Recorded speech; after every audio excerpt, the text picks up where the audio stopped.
दुआत के दरवाजे के बाहर का दृश्य इस समय एक डरावने सपने जैसा लग रहा था। इब्लिस और अनुबिस की सेनाएं एक दूसरे से भिड़ रही थी। जहां इब्लिस की सेना अजीब अजीब शक्ल वाले शैतानों, जिन्नों और प्रेतों से बनी थी, वहीं अनुबिस की सेना अनुबिस का ही क्लोन लग रही थी। काले कुत्तों जैसी शक्ल वाले अनुबिस के वो योद्धा बेहद फुर्ती से इब्लिस की सेना से लोहा ले रहे थे। अनुबिस के वो योद्धा अपने विशेष हथियारों से इब्लिस के अजूबों को मार काट रहे थे। उनका वो हथियार एक लंबे भाले की तरह था, जिसके एक छोर पर एक बड़ा अर्ध चंद्राकार सा ब्लेड लगा था और दूसरे छोर पर एक नुकीला भाला। इब्लिस के शैतान अनुबिस की योद्धाओं के आगे कमजोर पड़ रहे थे और ये देखकर इब्लिस गुस्से से पागल हो रहा था। ना मुरादों, ऐसे जीतूंगा मैं इस कायनात को। सलीके से लड़ो गधों। अनुबिस की सेना हमारी सेना का 10वां हिस्सा भी नहीं है और फिर भी वो जीत रहे हैं। घेर के मारो। इब्लिस का यह गुस्सा देखकर अनुबिस खुद को हंसने से रोक नहीं पाया। क्या हो गया इब्लिस? क्या अभी भी समझ नहीं आया तुम्हें? अनुबिस की सेना ना तब हारी थी और ना आज हारेगी। अभी भी मौका है। अपने इन बेहुदे सैनिकों को लेकर वापस चले जा, वरना आज अनुबिस के लड़के नरक के उस हिस्से का ही नामो निशान मिटा देंगे जिसको तुम जहन्नुम कहते हो, और फिर तुम्हें खाली रियासत के पहरेदार बनकर रह जाओगे। अनुबिस का ऐसे मजाक उड़ाना इब्लिस को अंदर तक नफरत से भर गया। उसने एक नजर सामने चल रहे युद्ध की ओर देखा। अनुबिस के योद्धा तूफान की गति से लड़ रहे थे। इब्लिस की शैतानी सेना के पास उनकी इस तेजी का कोई जवाब नहीं था। ये देखकर इब्लिस की भौहें तन गई और उसके चेहरे पर क्रूरता नजर आने लगी। अगर सेना से सेना को ना हरा पाऊं तो सेनापति को मार गिराऊं। सेना अपने आप हथियार डाल देगी। अब इस जंग का अंत मैं करूंगा।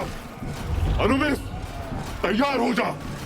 तेरी मौत इस जंग के मैदान में उतरने जा रही है। जंग अब अपने अगले पायदान पर पहुंच चुकी थी। अब इब्लिस और अनुबिस के बीच सीधी टक्कर थी और इस टकराव का अंत इस जंग का निर्णय करने वाला था। इब्लिस का जिस्म हवा में लहराया। उसके हाथों में उसकी अंगारों सी जलती तलवार चमक रही थी और उस तलवार का निशाना अनुबिस था। लेकिन अनुबिस जंग का पुराना खिलाड़ी था। उसने अपनी तरफ बढ़ते इब्लिस के उस वार को अपनी भारी भरकम और लंबी तलवार से रोक दिया। तुम पागल हो गए हो इब्लिस। उसने नियम बनाया था कि नरक के एक हिस्से का पहरेदार दूसरे पर कभी हमला नहीं करेगा।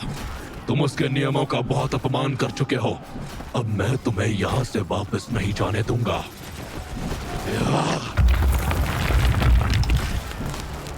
अनुबिस ने जोर से इब्लिस को धक्का दिया। इब्लिस का शरीर हवा में लहराते हुए करीब 20 गज पीछे जा पहुंचा। मैंने हल्के से धक्के ने तुम्हारा ये हाल कर दिया।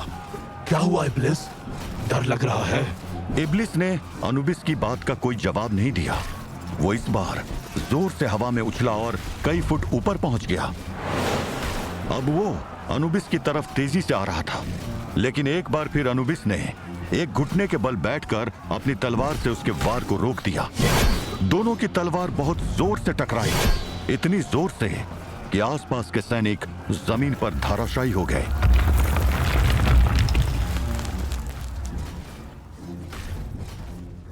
लेकिन इस बार इब्लिस वहीं नहीं रुका। वो तुरंत उठा और ताबड़तोड़ अनुबिस पर वार करने लगा।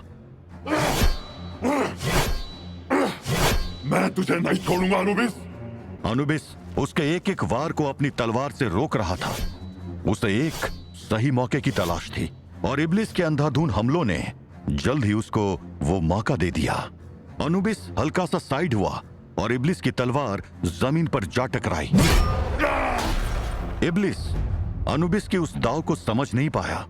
इससे पहले कि वो संभल पाता, अनुबिस ने बिजली की तेजी से घूमते हुए अपनी बाईं कोहनी से उसके चेहरे पर एक जोरदार वार किया। इब्लिस दर्द से कराह उठा।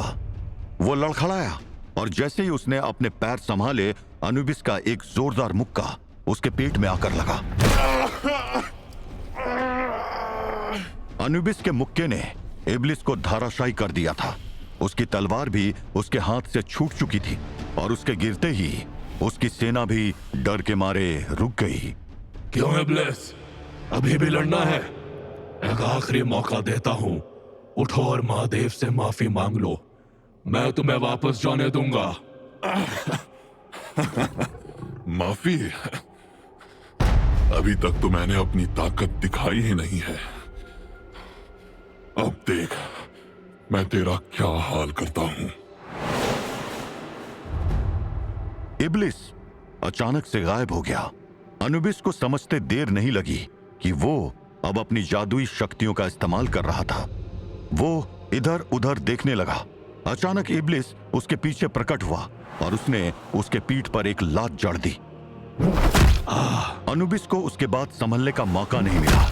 इब्लिस एक जगह से गायब होता और दूसरी जगह प्रकट होता। वो अनुबिस पर वार पे वार कर रहा था और अनुबिस कुछ नहीं कर पा रहा था। युद्ध का पाला अब पलट चुका था। इब्लिस की जादुई काली शक्तियों के आगे अनुबिस कमजोर पड़ रहा था। लेकिन इब्लिस ये बात भूल चुका था कि अनुबिस कोई आम योद्धा नहीं था। उसकी ये हरकत अनुबिस के गुस्से को बढ़ा रही थी। इब्लिस, कायर, तो तू मुझे धोखे से हराएगा। अनुबिस एक बार फिर उठ खड़ा हुआ और इस बार जैसे चमत्कार हो गया। जैसे ही इब्लिस प्रकट हुआ, अनुबिस ने उसकी गर्दन पकड़ ली। तू ये बात कैसे भूल गया इब्लिस कि अनुबिस कुत्तों का भगवान है? दुश्मन कहीं भी गायब हो जाए, मेरी नाक उसको सूंघ निकालती है। अब तेरा खेल खत्म। अनुबिस ने इब्लिस को उठाकर जमीन पर पटक दिया।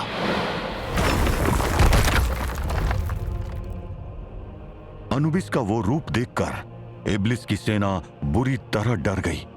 वो पीछे हट गई। अनुबिस इब्लिस को बुरी तरह मार रहा था। वहां पर एक जोरदार शोर सुनाई दिया। अनुबिस ने आंखें उठाकर देखा तो दूर से एक धूल का गुब्बारा दुआत की तरफ चलता चला आ रहा था। नर्क युद्ध एक बार फिर जोर पकड़ने वाला था, क्योंकि ये धूल लूसीफर की आने की चेतावनी थी। नर्क में ये युद्ध हर पल करवट बदल रहा था और वहीं ऊपर धरती पर सूरज डूब रहा था और ड्रैकुला और उसके साथी नवरत्नगढ़ की तरफ चल पड़े थे। कुछ ही देर में उनके सामने वो विशाल किला था जिसका मालिक था बलौर उर्फ कालदूत। नवरत्नगढ़ का नाग किला, यही बलौर का गढ़ है। उस धोखेबाज का जिसने सदियों पहले न जाने क्यों ऐसा घिनौना काम किया, जिसके चलते हम नागों का एग्जिस्टेंस ही खतरे में पड़ गया था। पता है मुझे, तुम पूरी कहानी सुना चुके हो और दोबारा सुनने में मेरा कोई इंटरेस्ट नहीं है। मुझे बस जल्दी से उसका चैप्टर क्लोज करना है। ड्रैकुला थोड़ा जल्दी में था, लेकिन अनीता ने उसे रोक लिया। रुक जाओ व्लाद, तुम्हें कुछ अजीब नहीं लग रहा? बलौर एक नॉक्टर्नल है, यानी उसके खुद के हिसाब से उसे भी दिन में सोना और रात में जागना पसंद है। सूरज डूबे करीब 1 घंटा हो चुका है, लेकिन अभी तक उसने हम पर कोई अटैक नहीं किया। हम उसके किले तक आ गए और वो शांत है। ये कुछ अजीब नहीं लग रहा? You are right miss Anita, कुछ तो गड़बड़ है। बलौर को अब तक ये तो पता चल ही गया होगा कि वो प्रस्तर सर्प मारे जा चुके हैं, तो फिर उसने कुछ किया क्यों नहीं? अनीता और राजा नागनाथ दोनों को कुछ शक हो रहा था, लेकिन ड्रैकुला कुछ सोचने के मूड में नहीं था। क्या फर्क पड़ता है, जाना तो हमको इस फोर्ट के अंदर ही है ना, तो फिर क्या फर्क पड़ता है कि ये कोई ट्रैप है या नहीं। ड्रैकुला बलौर को मारने की जल्दी में था, लेकिन अनीता और राजा नागनाथ का सोचना भी सही था। अनीता ने ड्रैकुला को रुकने का इशारा किया। वो सब चारों तरफ देखने लगे ताकि अंदाजा लगा सके कि कहीं आसपास कोई जाल तो नहीं बिछा है। और तभी अचानक वहां अफरा तफरी मच गई। अचानक न जाने कहां से 2 भाले उड़ते हुए आए और 2 नाग योद्धाओं के जिस्म में धंस गए, और ऐसा होते ही उन दोनों के जिस्म गलने लगे। विस्काट बूटी, संभल कर, दुश्मन हम पर विस्काट बूटी से हमला कर रहा है। अभी वो लोग मुश्किल से ही संभल पाए थे कि अचानक से उन पर कुछ अजीब से नागों ने हमला कर दिया। उनके जिस्म किसी नागफनी की तरह कटीले थे। राजा नागनाथ के नाग योद्धा इस अचानक हुए हमले से संभल नहीं पाए। वो एक एक करके धाराशाही हो रहे थे। किसी के कुछ समझ पाने से पहले ही सारे नाग सैनिक या तो मारे जा चुके थे या फिर बुरी तरह घायल थे। बच गए थे तो सिर्फ अनीता, राजा नागनाथ, सेनापति पदम सिंह और ड्रैकुला। और अब वो नागफनी नाग उन चारों की तरफ ही बढ़ रहे थे। बलौर की चाल कामयाब हो चुकी थी, लेकिन वो अभी भी खड़ा था। वो यानी काउंट ड्रैकुला।